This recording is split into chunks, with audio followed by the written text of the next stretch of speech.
Kama nilivyokuambia, hizi jamii zetu zinafaa kutafuta njia ya kuboresha maisha hapa. Maisha ya kulala ndani na sikio liko nje si maisha. Mimi pia ninaona hivyo, lakini itawezekanaje? Kumbuka tumeishi katika hali hii kwa miaka na mikaka sasa. Haya ndiyo maisha yetu. Hakuna lisilowezekana iwapo pana juhudi. Tazama jamii iliyo upande wetu wa kusini ilivyofanya. Wao walikuwa si wakulima.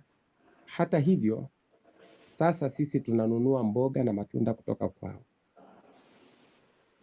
Pia, angalia mfano wa jamii iliyo upande wa mashariki. Hao walikuwa si wavuvi, lakini sasa tazama, wana madimbwi ya kufugia samaki. Ukifika pale kwao huwezi kuamini kuwa walikuwa watu wa kuhamahama miaka michache iliyopita. Sasa wametulia kabisa. Mabadiliko ni magumu ya Barua hapo awali ulikuwaje? Lazima umma wetu ufahamu kuwa mabadiliko huja na usahali wake. Tutalianzaje hili hirimu yangu?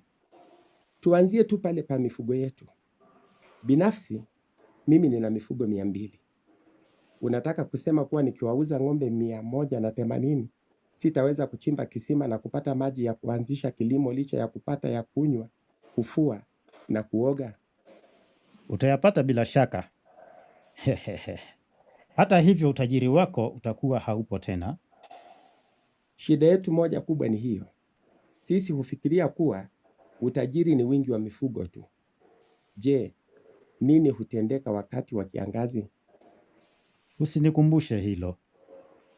Mifugo wengi hufa. Kwa mfano, mimi nilipoteza ngamia 40, ng'ombe 50 na mbuzi wasiohesabika. Hilo ndilo hasa ninalolimaanisha rafiki yangu. Utajiri wetu ni wa msimu. Januari wewe ni tajiri, lakini ifikapo Agosti wewe ni hohehahe. Tunaweza kuibadilisha hali hii kama jamii. Tunaweza kuibadilishaje hali hii? Tunaweza kuwauza baadhi ya mifugo wetu na kisha tukatumia fedha tutakazozipata kuchimba visima. Iwapo mwanajamii ana mifugo wachache, anaweza kushirikiana na wengine kulifanikisha hili. Hapo ndipo penye utata. Unafikiri ni wanajamii wangapi watakao kuunga mkono kwa hilo?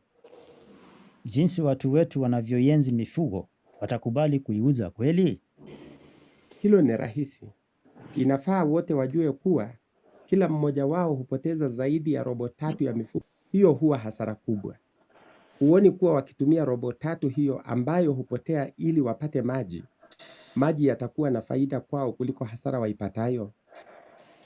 Mimi tayari nimeona mwanga kutokana na yale unayoyasema. Iwapo tutashirikiana kuwaelewesha wengine ulivyonielewesha, bila shaka itawezekana. Nimefurahi kuwa umeubadilisha mtazamo wako kuhusu jambo hili. Bila shaka tutashirikiana kuwaelekeza wanajamii wengine. Panapo na nia, siku zote hapakosi njia. Kusema kweli, watoto wa jamii iliyo upande wa kaskazini wanasoma kwa pato la mauzo ya mboga na matunda. Wanyama wao waliokuwa wengi na hivyo kukosa malisho, sasa ni wachache na wenye malisho ya kutosha. Kila mmoja ananyunyizia maji malisho yake. Hata mji wao umeimarika sana. Usisahau kuwa siku hizi uhasama uliotokana na wanyama wao kuja huku umepungua.